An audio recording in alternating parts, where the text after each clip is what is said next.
Hi guys, welcome back to our YouTube channel. నేను మీ దివ్యాలాది, మీరు చూస్తుంది దివ్యాలాది వ్లాగ్స్. లాస్ట్ టైం నేను కామాఖ్య టెంపుల్ వెళ్ళిన వీడియో మీరందరూ చూసే ఉంటారని అనుకుంటున్నాను.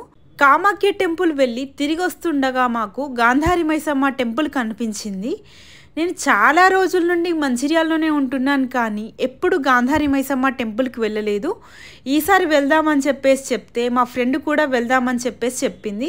ఇద్దరం కలిసి గాంధారి మైసమ్మ టెంపుల్కి వెళ్ళాము. నార్మల్గా అయితే భక్తులు ఆషాఢ మాసంలో వస్తుంటారు, ఎందుకంటే ఇక్కడ జాతర బోనాలు జరుగుతూ ఉంటాయి కదా, అందుకే భక్తులు అధిక మొత్తంలో వస్తుంటారు. మేము ఇప్పుడు వెళ్ళింది శ్రావణ మాసంలో కనుక అసలు ఒకరో ఇద్దరో భక్తులు మాత్రమే కనిపించారు. ఎక్కువ మంది అయితే ఎవరు కనిపించలేదు, ఖాళీగా ఉంది.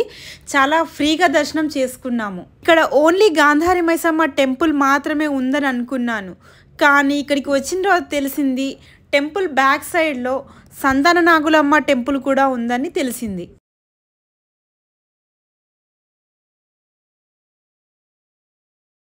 అనుకోకుండా వచ్చాం కదా, అందుకే దర్శనాలన్నీ చేసుకొని కొద్దిసేపు ఇక్కడే కూర్చొని తర్వాత మేము ఏం చేసామంటే కొంచెం ఆపోజిట్ వేలో మనకి గాంధారి వనం అని కనిపిస్తుంది.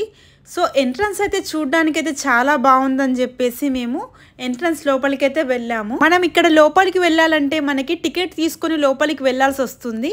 సో మేము అయితే అక్కడ ఉన్న పర్సన్ అయితే అడిగాము ఇక్కడ లోపల ఏమేమి ఉంటాయని అడిగితే ఆ పర్సన్ మాత్రం చెప్పాడు ఏంటంటే లోపల చెట్లు తప్ప ఇంకేం ఉండవని చెప్పాడు.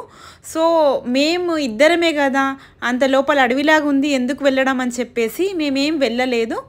కొద్దిసేపు అక్కడే కూర్చొని మళ్ళీ ఇంటికి రిటర్న్ అయిపోయాం. మీ అందరికీ నా వీడియో నచ్చినట్లయితే లైక్ చేయండి, షేర్ చేయండి, సబ్స్క్రైబ్ చేయండి.